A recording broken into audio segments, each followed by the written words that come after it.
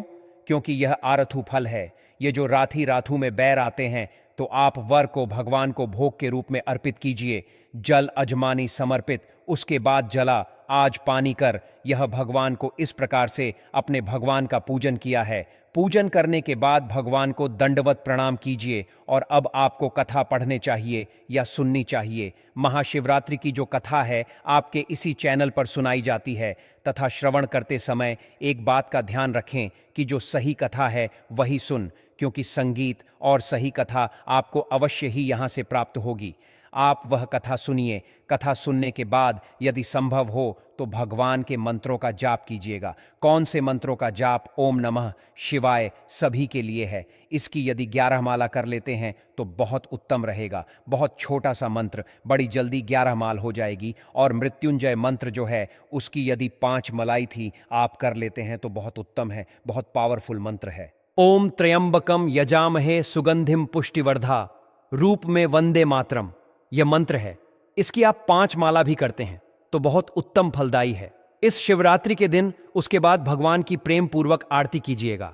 आरती करने के बाद करनी चाहिए। किसी भी पूजा के अंत में पुष्पांजलि एक आवश्यक कैसे करते हैं? अपने हाथों में पुष्प ले लीजिए। हाथों में पुष्प लेकर हम मंत्र बोलते हैं, यहां से बोलते हैं, उसी प्रकार से भगवान से निवेदन कीजिएगा। मंत्र आए परमेश्वरी आवाहन न जाना में विसर्जन्म समय। प्रभु न हम आपका आवाहन जानते हैं, न पूजन जानते हैं, न विसर्जन जानते हैं। हम तो अज्ञानी जीव हैं। जैसी बोल पड़ी है वैसी सेवा आपके श्री चरणों की है। इसमें जाने अनजाने में हमसे कोई गलती, कोई त्रुटि, कोई भूल हो गई हो तो प्रभु उसे क्षमा कीजिएगा और हमारे झोली में दया का आशीर्वाद प्रदान कीजिएगा। यदि कोई कामना है आपकी तो वह कामना आपको इसी समय बोलनी है भगवान को कि प्रभु यह हमारी परेशानी है।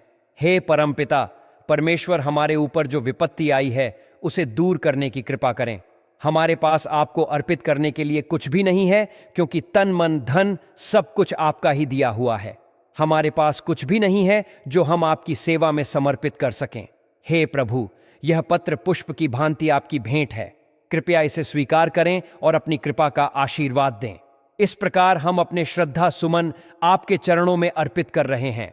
जो भी भक्तजन भगवान के चरणों में पुष्प समर्पित कर रहे हैं वे प्रभु को नमन करें। जो माताएं, बहनें और महिलाएं हैं वे केवल प्रणाम करें, जबकि अन्य सभी पूर्ण दंडवत प्रणाम करें।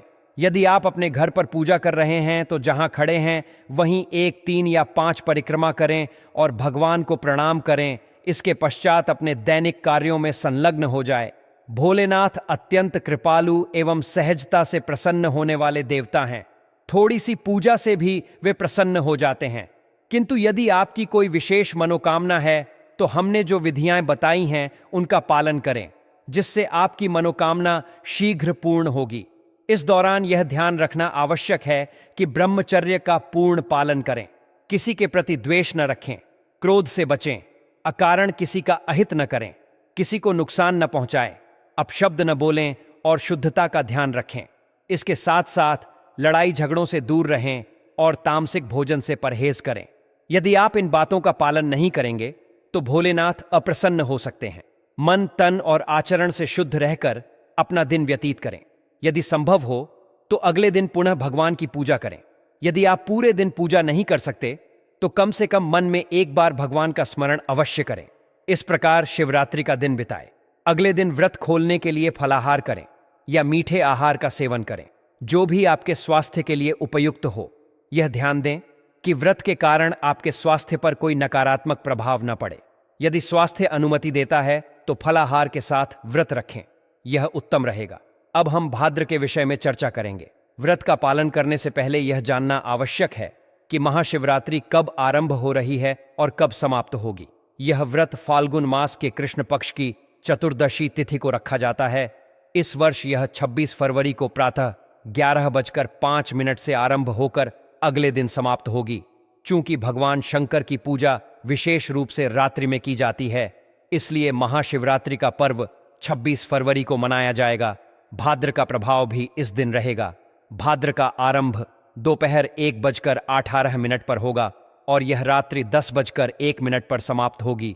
यह भाद्र कुंभ राशि की है और पृथ्वी लोक में स्थित होगी। पृथ्वी लोक में स्थित भाद्र सामान्यतः हानिकारक होती है, किंतु भगवान शिव की पूजा और व्रत पर इसका कोई प्रभाव नहीं पड़ता। अतः इस दिन भयभीत होने की आवश्यकता नहीं है। आप निर्भय होकर शिव जी की पूजा और व्रत का पालन करें और उनका आशीर्वाद प्राप्त करें। महाशिवरात्रि की पूजा विधि के बारे में यदि यह जानकारी उपयोगी लगी हो तो इसे अधिक से अधिक लोगों तक पहुंचाएं ताकि वे भी इसका लाभ उठा सकें। जो लोग कार्यालय जाने वाले हैं वे अपने घर से ही पूजा कर सकते हैं। यदि मंदिर जाने का समय न हो तो घर में ही श्रद्धा भाव से भगवान का स्मरण करें। यह जानकारी प्रामाणिक शास्त्रीय स्रोतों के आधार पर दी जा रही है, इसलिए किसी प्रकार की चिंता करने की आवश्यकता नहीं है। यदि यह जानकारी उपयोगी लगी हो तो कृपया इसे दूसरों के साथ साझा करें ताकि वे भी इसका लाभ उठा सकें। महाशिवरात्रि का पर्व वर्ष में केवल एक बार आता है, इसलिए इसका पूरा लाभ उठाएं। हमारा उद्देश्य जन सेवा और जन कल्याण है, जिससे सभी भक्तों का भला हो। भगवान शिव की कृपा सभी पर बनी रहे।